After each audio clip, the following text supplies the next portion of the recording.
Hello, everyone. Welcome to Real Talk with Tia and Jill. Welcome, welcome. We're kicking off another week. Yes, we are with Real Talk. Woo, woo, woo. I know. Actually, I always really look forward to this now. I know, Tia, you've seen me go back and forth where I'm like, we're going to go live every week. And then I'm like, yeah, let's not. Now I'm like, this is like, I'm all in it again.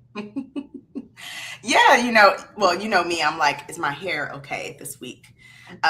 For for for the live, but also I just love talking about what is top of mind for people, conversations that we've seen, that we've had, and of course share it with you all who's listening. I know. I think that is my favorite part because I love when people like comment, they share, they mention something on LinkedIn about it, or they tag us, when we put out like a recap and share like what did it mean for them. Yes. Because otherwise, these are the conversations that you don't typically have like in a webinar. So I Right. think that's why I kind of go back and forth because Hmm. right, it's a time commitment, but we love doing it. Yeah. But there are moments where, like everybody, where you're like, another thing on my plate. Mm-hmm. Mm-hmm. But Mm-hmm. the chance to be here is always good. Yes, yes. Mhm. And in line with, I love it that you brought up the text or LinkedIn messages that we get, because those, I mean, honestly, that tells us what we need to talk about on Real Talk. But it also gives us, I mean, the title around this is around feedback. Yeah. It also gives us feedback on what do people want to talk about, what are top of mind, but then also the conversations we're having and the direction we're also talking about, does that make sense? Does that resonate with people? And so we love hearing that feedback. That is very helpful for us. And we know feedback is super important, which is the reason why it is We're the here. topic for today. That's our topic, right? Yes. Yes, yes. Yes. Yes. And if you are new to Real Talk, if this is your first time, well, welcome. No. This is where we like to have honest conversations to lead people forward in food. I'm Mm, Jill. This is Tia. And really, today's episode, as we've already alluded to, is about leadership feedback that nobody's giving you and why that's a problem.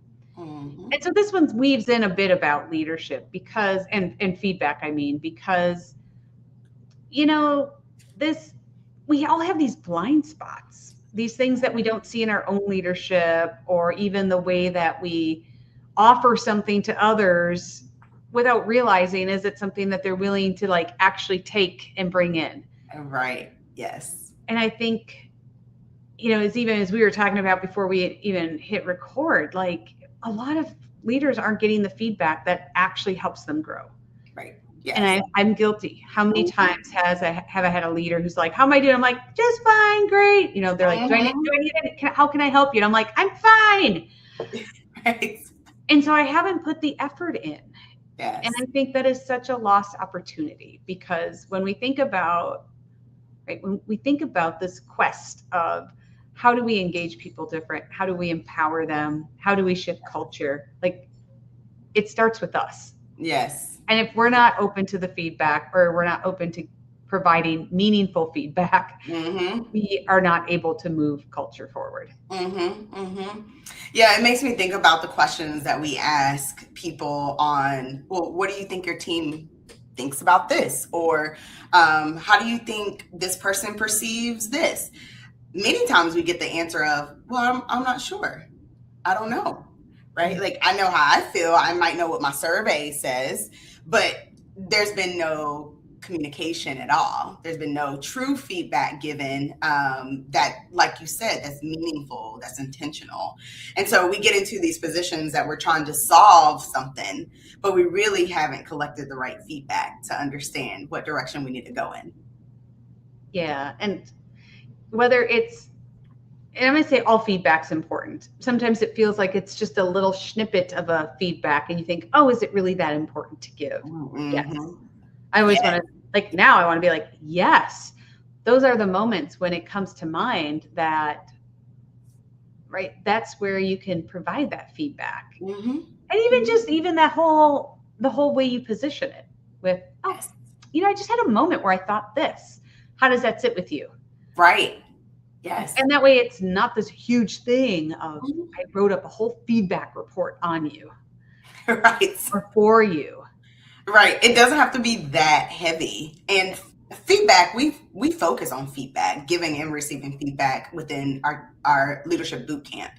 And it's because it is extremely important. One of the things that we talk about is just the need for positive feedback and constructive feedback. And one of the data, some of the data that we talk about in there is that even as generations change, right, the younger generations that's coming into the workforce or that's already in the workforce, they actually desire more positive feedback Mhm. touch points than before, right? All of us actually need more positive touch points than negative touch points or critical touch points. Like that's just human nature. But as we have different generations in the workforce, the younger the person is, most likely, according to data, they would need more positive feedback in interactions. So even as we think about like feedback, how do we, and this is even like, how do we not make it feel heavy, even when it's a positive thing, right? How do you give these positive touch points? Because really it's like what, 15 to 1? You know, It's a lot. you can't have like 15 celebrations over Tia's amazing job that she's doing, which I would appreciate, but when will we have time to do anything else? But like, how are you intentionally still giving that? Ooh, you were super clear in that presentation. I really appreciate that, right? Ooh, positive, right? Mhm. Ooh, I love what you did here. What do you think about shifting this, right? Positive feedback, some critical feedback. How do you build it in that feedback is not, like you said, a big deal or something that's heavy? Yeah.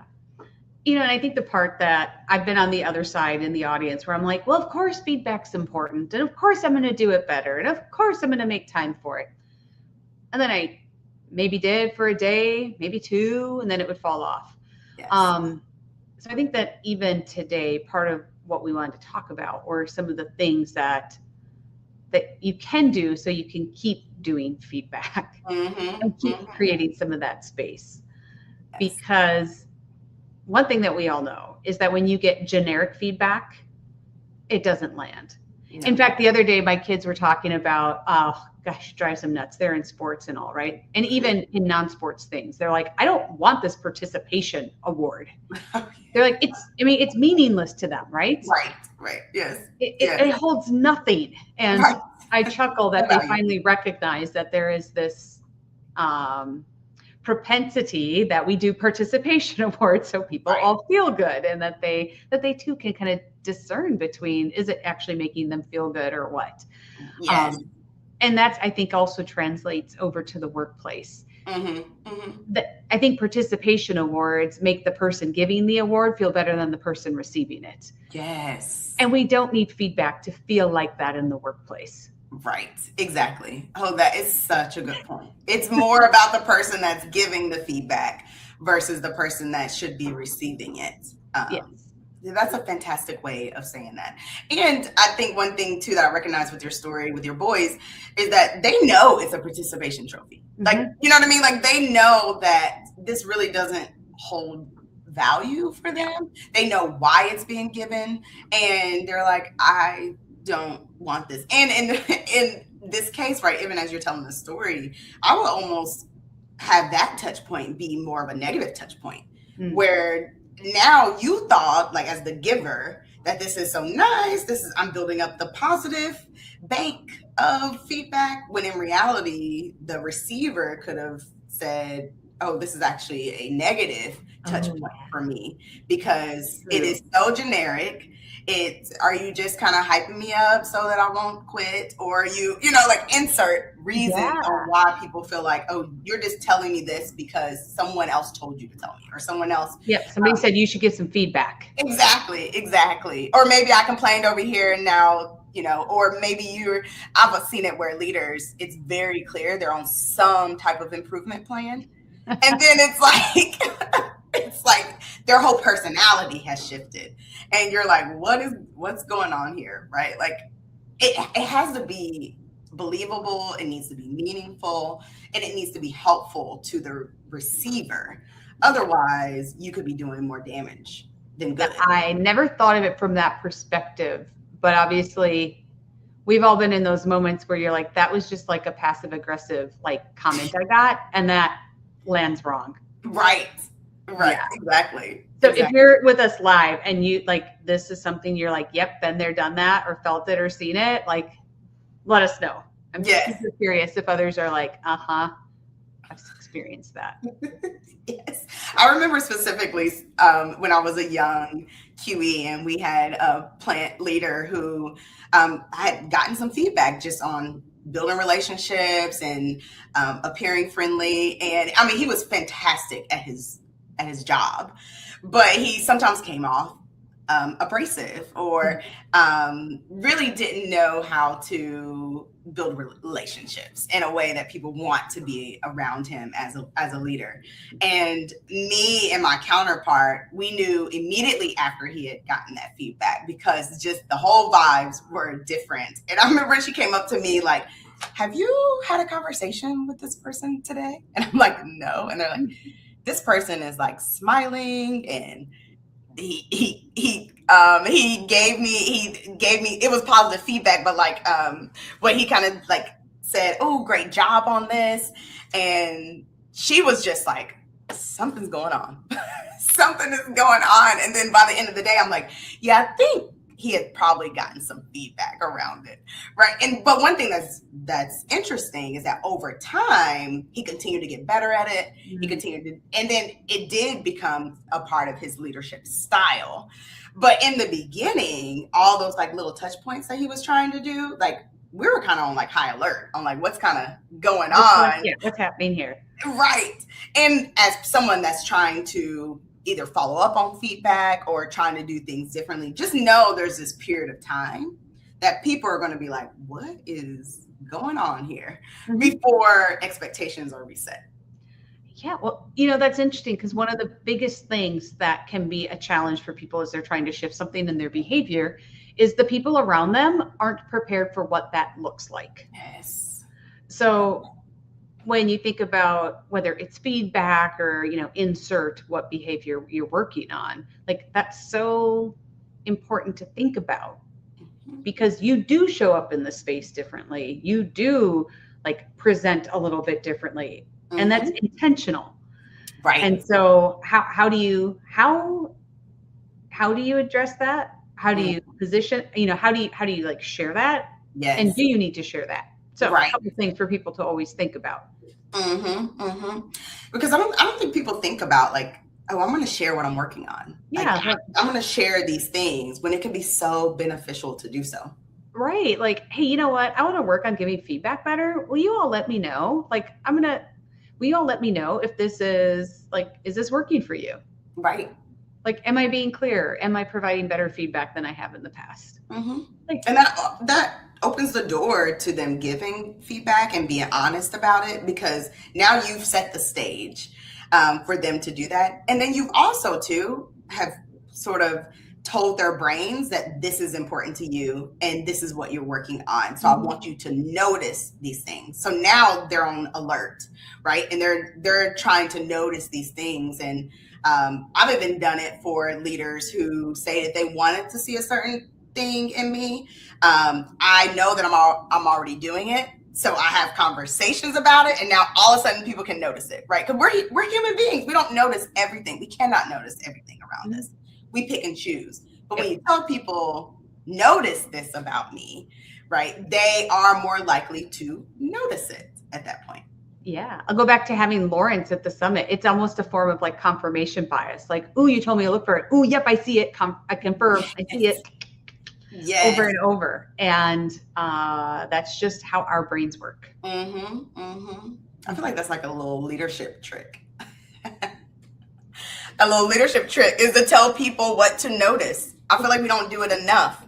Well, it is, because here's the other part, right? Then when they don't see it different, like hopefully you've created a space where people go, you said we should look for this, but I don't see it. Have you started? Right. Exactly. And because you've announced it, right? You said, hey, take notice. Yeah. Now they even feel comfortable, hopefully, coming up and telling you that, hey, I don't notice a difference. Or let me give you some examples on where I would expect it to show up, but I didn't see it. Maybe that's tough because that's like one of the biggest forms of accountability. Ooh, yes, Yeah. yes. Which we know leaders struggle with, is holding others accountable, Even yourself. even ourselves, right? And I think feedback, when we think about feedback, giving feedback and receiving feedback, I feel like that's I don't want to say easy, because I think receiving feedback and giving feedback is not easy. No. It's not easy to do. I feel like it's a low, maybe like a low consequence way of training your accountability muscle almost. I'm like, hey, I'm open to feedback. I want to receive feedback, and then have people actually give you that feedback and you follow up on it. Like that's like this low level accountability that you can practice doing, giving, receiving, following up on, to help grow that muscle, so that when the larger accountability things kind of come on your plate, you're already starting to build that muscle. So it's not as cumbersome or heavy or foreign to your body on how you show up in those situations, because you've been practicing holding yourself accountable. Yeah. Yeah. Super important. Mm-hmm. Gosh, it actually reminds me. So I reread things periodically, and I'm rereading the Culture Code, and they share this story about it. If you've ever done this exercise, it's where you use the spaghetti and the marshmallows to like build a tower. Yes. And the person who did some of this original work was looking at like kindergartners versus, executives, and how they worked and how they built and what that all happened, how it all turned out. Well, I don't want to be a spoiler alert, but you can read the details for yourself, but the kindergartners often had more success than like these groups of CEOs or MBA students or whatever that you would think had all this life experience and can do it really well. And one of the things that they highlight is that people in these spaces would hesitate to give feedback because of status management. Yes. And it was fascinating the first time I read this book years ago, because I never had a term to put around that. Oh, yes. Yes. And sometimes with feedback, we fall into that trap because we're not sure how much we can say. And especially if it's someone who, is in a role like above us, like a leader, our leader, or someone who's maybe even lateral. We're not sure sometimes in that relationship. Right. And that's why I think when we talk about feedback and it can feel hard, it feels twice as hard when you haven't put the effort into building relationships and safe spaces. Yes. But if you've done that foundational work, feedback is 10 times easier. Oh, that's such a good point. Because you're right. I think people are nervous. Is it going to show up on my performance review at the end of the year? Or, is it going to impact my bonus? Or is it going to impact me getting promoted? Or, like really status management versus we're here to learn. We're here to have the best possible outcomes. We're here to grow. We're here to be productive. Like, so they care about me. They care about me, right? They care about how I am, how I'm functioning, me as a whole human being, being here. Those are things that I feel like as leadership we miss, and that impacts how people show up. Yeah, so that's one of the blind spots, right? When we don't consider this type of, this is we didn't even talk about this ahead of time, but that's kind of like the status management. That's something that's a big blind spot for leaders, because we don't often we kind of take it for granted that people are going to give us feedback when we ask for feedback. Right. Yes. And that consideration of like, have we built the relationship and created a space for them to truly be able to feel safe giving us feedback without consequences. Yes. And as leaders, we should think about that more. It's like we don't even take that into consideration of like, I'm a leader. Sure, give me feedback. When like, why am I as a manager or a supervisor going to give a vice president feedback? How comfortable are they really going to feel giving feedback? And so even when you think about this topic of like no one's giving that feedback to you, right? And it's a problem that you're not hearing this feedback. You need to create an environment where you can get that feedback, whether it's you do create this safe environment that status management doesn't matter, or you have a pathway that people who don't care about your title because they report into you or they're your peers are giving you that feedback through another avenue. And I think that kind of flows into the second part about feedback, which is so often the blind spot for leaders is that we mistake no news is good news. Like nobody's had anything to tell me, so I assume everything's fine. Yes. And if you ask people, this is probably one of the common ways of being, I would say, that people have, where it's, if you ask your team, like, how do you know you're doing a great job? You might have half your team members say, well, if I don't hear that I'm doing a bad job, I think I'm doing a good job. Right. I'm not gonna say anything. I'm not going to say anything about it. And I was actually reading about this. I don't know if we talked about this, or I know I was reading something around different generations where actually Gen Xers, this is like their core, where it's like they worked in a way that, you know, if you're not giving me any news, right, no news is good news. And this is heads down. I'm doing my job. You know, those latchkey kids, they were like, we just do our thing. Nobody tells us anything's going wrong. We're fine. And it's funny because, like, even when I think about my own personal blind spot in leadership, this is one that I struggled with. And it's not necessarily that I thought no news is good news, because I would get the, oh yeah, great job. Yeah, you're doing great. You know, yeah, keep going type things. I'm like, okay. But I felt like if I had some amount of conversation with around a project or around the topic, that if they didn't bring up anything, right, and that's maybe the no news, right, it's good news. If they didn't bring anything about concerns, or, you know, if I said, oh, do you have any concerns? No, I'm good. Okay. Concerns about the project, obviously, is what I asked. No, all good. Keep going. Right. Like, in reality, what I've learned over the years is that I need to actually ask specifically about feedback for me. Is there a way that I can make this process easier? How do you feel like I'm doing leading the project? You know, like asking those very specific questions. I had to learn to, number one, do that. And number one, do that. And number two, just what we even talked about earlier, in the sense of, as a leader, I had to step outside of myself and ask those hard questions. Because people might say, well, I think that you can lead a little differently here, you know, or do this, right? I had to be willing to accept that feedback and follow up on that feedback if I needed to. And that just takes a different level, right? Well, I think the other part is, especially in the food industry, there's so much happening all the time. The pace is chaotic and relentless all at once, that pausing to actually ask for feedback, or to formulate feedback, to receive feedback, I think oftentimes it doesn't feel like it has a place, because it's not action. Right. Like, oh my gosh, I actually have to slow down to do that. Yeah, a little bit. You do.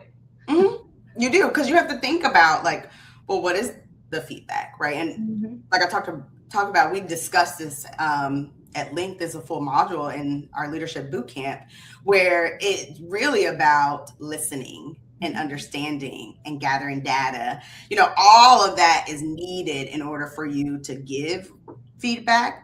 But even for you to receive feedback, you have to be able to actively listen to it. And then you need to reflect on it, right? And really think about, how does it show up for you? And what are some parts that you want to keep? What are some parts you might want to let go, right? Like, but all of that, to your point, is that reflection. And you have to slow down to be able to do it. And unfortunately, we're at a moment in time that our leadership, they're not slowing down.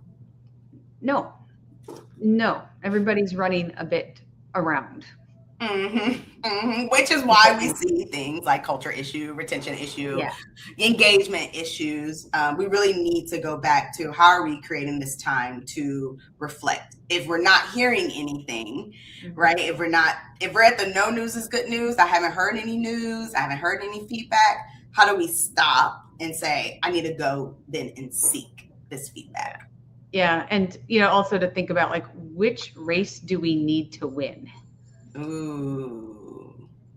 Right. Yes. If we don't win the race, and I don't mean to put it in like this super like maybe streamlined analogy, but like if we lose the race when it comes to people, like the other races don't matter. Right. So which race do we need to win? Maybe think of it from that standpoint too. Yeah, I like that. Because in many times we're only thinking about one race. Right? Yeah. We're only thinking like about my task list and all the things here I have to get done. And the people, that race just gets backburnered.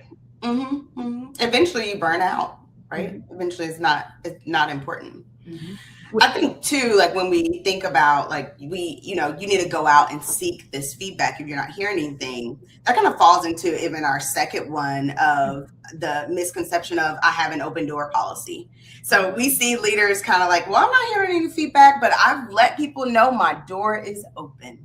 Oh my gosh, that that's like one of our pet peeves. And I chuckle because right when we were getting ready for the summit and just chatting a little bit with Lawrence, and this came up as one of the pet peeves, he was like, wow, or he laid it on. He was like, not only is it like how do you expect someone just to come to you? Right.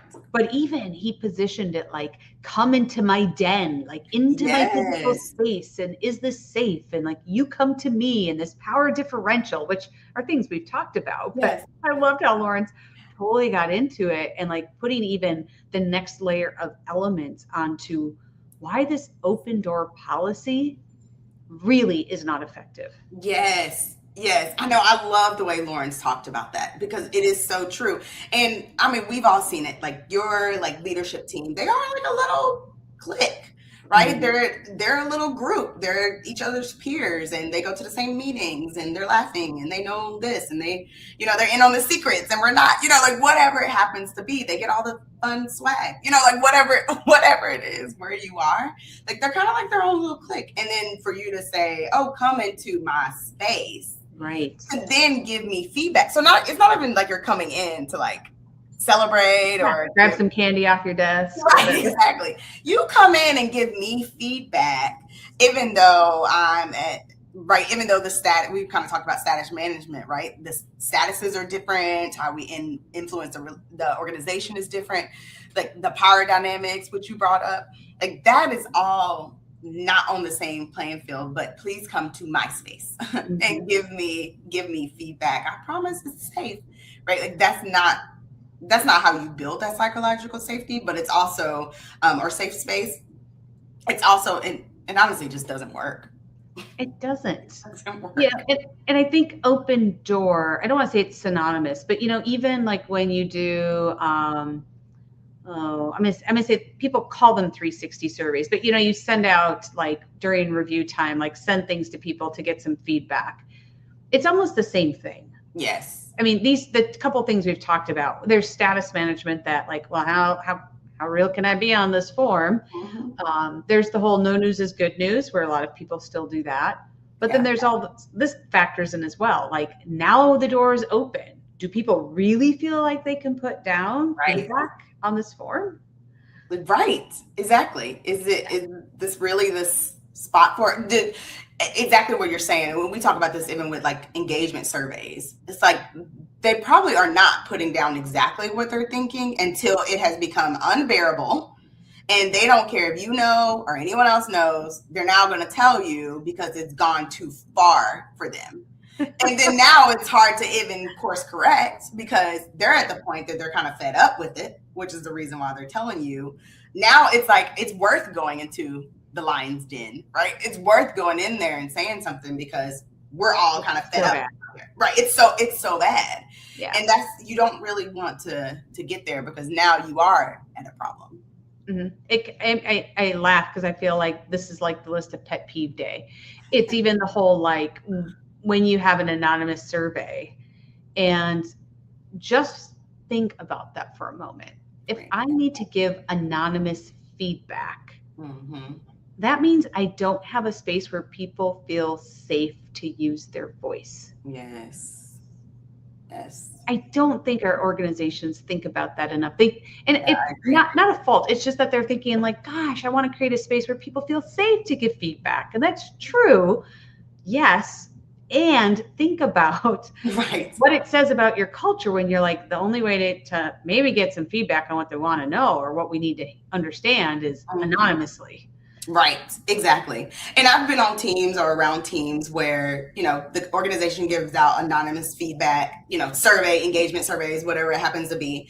And then when my core team gets together, it's like everyone expects, exactly what's there. It's like we can almost, and many times in safe teams like that, I've even had people say like, yeah, I rated it this way because, or I actually made that comment because, Mm-hmm. like, in having conversations around it to add more light because I did do it, and I would, and it's not anything that my team hasn't heard before, right? It's things that we share all the time versus situations that I've been in where everyone is quiet, right? And it's almost impossible for the leader to get out why are their scores the way that it is. Typically, the leader is shocked, or Mm-hmm. surprised, whether it's pleasantly surprised or not so pleasantly surprised. Mm-hmm. It's still it's a surprise for the leader.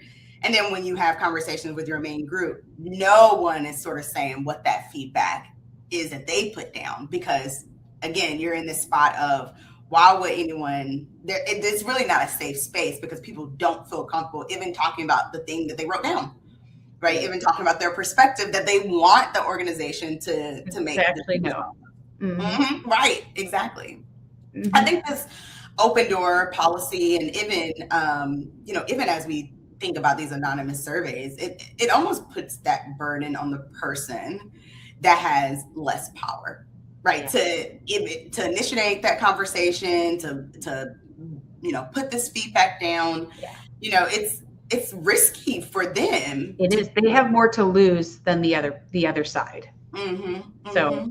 by default, it is not setting people up to be able to give honest, open feedback. Right, right. And in reality, my stance is that I think it's a leader's responsibility. It's one of the reasons why leadership is so hard, is Mm-hmm. that it is our responsibility to make sure that people feel safe. It is our responsibility to actually go exit my den and go out into their den, right? Because they're also in a den in a pack. Like go there because I am the leader. I am the person that's Mm-hmm. driving these relationships, that's driving culture. Like I need to go and do that. It's almost, I mean, we talk about it all the time. I can't even remember who said this, but like one of the famous voices in like just development was like leaders, you have to be the bigger person every time. Oh, yeah. And that's a part of that. Like it is a part of your role to be that bigger person, even when you're like, well, my door is open, I told them, right? I told them they've talked to me before, right? Like they've talked to me before, we laugh, they should feel comfortable, but they don't, right? And you No. shouldn't put it on them to do it unless they need to do it, right? Yeah. Otherwise, you're going to see me. I'm going to be there on the line with you. I'm going to be in your meetings. I'm going to come up to you and say, hey, like, I did this presentation on our new values. How did you think that went? Do you have any feedback from me? Like, that's our job as leaders to do that. Mm-hmm. And it's so important. I think about some of the moments that were the most pivotal for me was getting feedback from someone. Yes. And, there were times where, I didn't necessarily have it figured out, like how to get the best feedback loops. So I was really lucky. Yeah, I've talked on here before that, I've had coaches, and one of my first coaches, Isaac, was fantastic. Because, I would come and we would talk about like, well, how did the day go? How'd the week go? And I would talk about something, and, there were some pretty significant things. Like I remember one time where, we had kind of like an incident happening, and it's one of those moments where you're like, when do we reach out? Like, are we at a point where we're supposed to reach out like to customers potentially? Like, is it a like, it's not a recall. It would have been like just a, maybe a withdrawal. Like Yeah. I had a direct, a situation where somebody reached out early to someone because they're like, well, I have a good relationship. I want to give them a heads up. And Oh. I was really hard on that person because I was like, how in the world did they not know that that was acceptable? Right. Like totally not acceptable. Yeah. So I had a situation like that. And I had this person over here who Yeah. helped give me feedback and say, are you sure they knew the expectations? Like, was it really that clear? Like, if it was clear, then why did it happen? Right.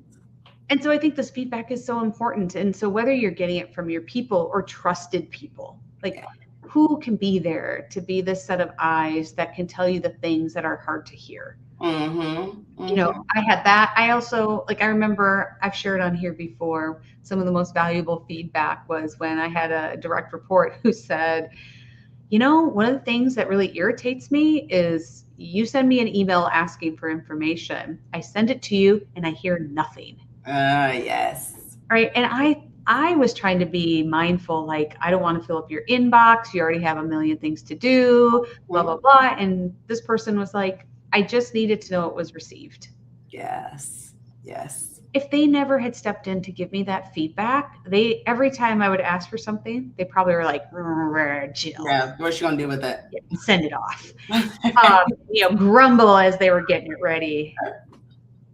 And so you really have to think about that the things that are going to get you from where you are today to where you want to be is the feedback. Right. Whether you're going to learn from just building your self-awareness, whether it's you've created space for the people around you, or whether you have a trusted advisor that can really be real with you. Like feedback is really the only way you're going to get there. Yes, it's the only way that you know. I'm curious when you talk about, someone on your team, it's like, I just need to know that you received it. I don't hear anything back. How did you get that information from them? Oh, that's because we were doing a start, stop, continue. Ooh, yes. Right? We started doing start, stop, continues because, it's a two-way street. If I'm going to give people feedback, they should give me. Yes. Why can't it go both ways? So it took time. It wasn't like the first thing people talked about. Right. But it also helped people test the waters on how I would respond, on where I, just it was, we had training wheels on before we could have the bicycle going by itself. Right. Can you explain stop, start, continue? Because I love the way that you've used this in your career. But people have said, well, what is stop, start, continue? So just in case our watchers or our listeners have not heard of stop, start, continue. Well, one of the things that I noticed when I would get together with my direct reports for one-on-ones is that they were always focused on action things and projects getting done and all of that. It would take up so much time that we never got to the important parts about how are we doing as humans here and how are we serving each other. And so to be much more intentional about how we did that, number one, we started start, stop, continue and did it at the beginning of the meeting. At the beginning. But this was where, what is it that I need to stop doing? What should I start doing? And what should I continue doing? And there were times where it was probably a little bit, not as much thought went into it as other times. But once again, those were the training wheels. If I can start by saying, gosh, it really annoys me when you put your lab coat over there all the time. Or every time I walk in, your hard hat is still sitting on my desk. Those things start opening up so that they can start telling you the harder things. Right. Exactly. Yeah. Exactly. I love that because stop, start, continue is such an easy tool. And I mean, you can roll it out right now. If you want to start it, and it's a good way for you to give feedback and receive feedback. So you can use it for yourself and for your team member, whether it's, someone that you are directly managing or someone else, right? You can use it for your peers. You can use it for your manager. I'm like, hey, I would love to start getting feedback from you. Do you mind us doing this as a two-way conversation? I mean, it's just such a great tool for that. And before hearing your story, I never thought to use stop, start, continue for feedback. It's like, well, what do we want to start, stop, continue to do Yeah, for our team? yeah, we've done it even like from workload. We're Right. like, what is it on my list I need to stop doing? What should I be Right. starting to do? And what do I need to continue doing? So I guess we apply it in different places. And I love that because I've only seen it, I've only used it in like exactly what you're talking about, like workload or, we're going into the next year. What do we want to stop doing? Like that kind of thing. But it is brilliant to use it from a feedback standpoint. And it's also one of those ways that leaders can step into doing, right? Can step into driving this versus leaving it to other people to give you feedback whenever they feel like it, which was a part of my blind spot. I'm like, well, if they want to give it to me, they will. Mm-hmm. But no, that's like my job as a leader is to go and get it. So when I hear your story, I think it's such a great one because it's one of those things that I wish that I had in my career, where if someone had just said, "Oh, just do a start, stop, continue" for it, I would have been like, "Oh," right? Well, if you ask me, like, who planted the seed to do that I don't actually remember. So whether it was something I read or something somebody said, or maybe it was a coach, not sure, but it definitely is something that stuck with me. Mm-hmm, mm-hmm, mm-hmm. And we do share. It's funny because in boot camp now, our current cohort, we just did the stop, start, continue for workload, and it comes back up when we talk about feedback. So it's just such a great tool. And as leaders, if you are in this position where you're not hearing anything, you're not getting feedback, maybe you're not giving feedback, or you feel like the feedback that you're giving is not landing, stop, start, continue. Like that is a tool that you can just use right now to get that information. Yeah. And, I think the other part is, clearly if you're here and you're thinking about, or you're, with Catalyst, we are all about practice. Yes. And I'm going to do our shameless plug. We have a boot camp cohort starting May 6th. Yes, we do. And so the stuff that we talk about here, we go into more detail there. Yes. And we create moments for practicing and how does this apply and what is that like? Because even though it seems like a simple concept to just go do, just through my stories, you heard, right? Like it wasn't something that was natural. And even though I knew to do it, I wasn't. Right. Yeah. To practice and have a system to do it. And even now, there's times I do it better than others, and I'm still a work in progress. Yes. As we all are, right? But I think one thing that our programs really focus on, like you said, is that practice, but being intentional about how you incorporate it into the work that you do. If you find yourself on like, how am I going to make time to give feedback? Do I need another meeting?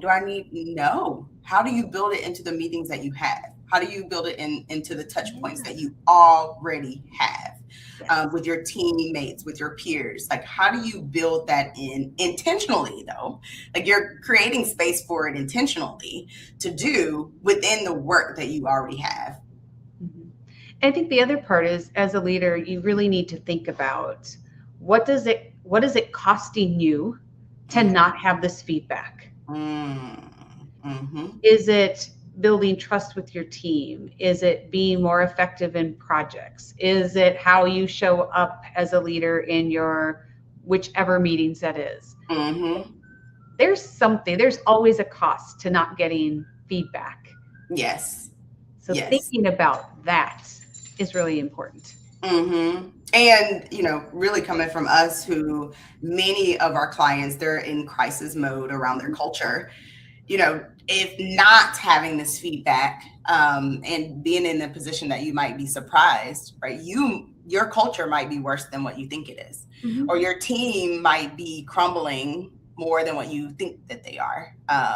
They might not be doing the things you think that they're doing, or right. I think about the earlier conversation we had where you think you're giving positive reinforcement, but in reality, the team is kind of rolling their eyes, at you, and it's really just creating negativity on your team.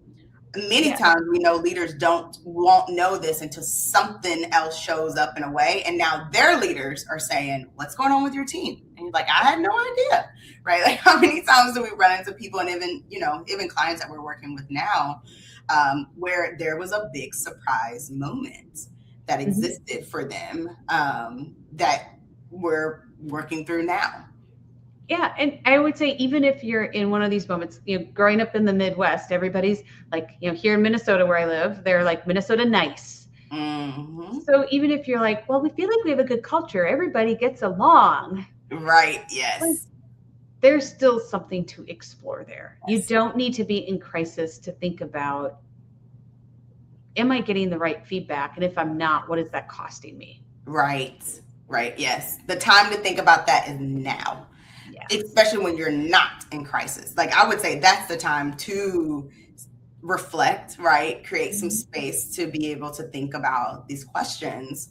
And again, just use a simple tool like stop, start, continue to start gathering this feedback, because this is the moment to do it, right? This is being proactive. This is proactive leadership versus waiting until you're in a crisis. If you are a leader, you need to get comfortable with being uncomfortable. Ooh, that's what it's supposed to be. And even actually at the summit, Jade talked about that. Yes. Like, one of the things boot camp prepared her better for was being in this mindset to know that being uncomfortable doesn't have to be uncomfortable. Right. How do you prepare for it? Mm-hmm. Because we all know that's the growth. If we're in our comfort zone, we are not growing. So in order to be a better leader, in order to shift the culture, like, it starts with these moments, and that can be feedback. Absolutely. Yeah. And I like the way Jade talks about it as like, it's this mindset shift, right? Between how I show up as a leader and what's expected of me. And feedback is a part of that, right? So if no one's giving you feedback, I'm just going to say it again. If no one's giving you feedback, that is a problem, right? You need to go out and find it. You cannot wait.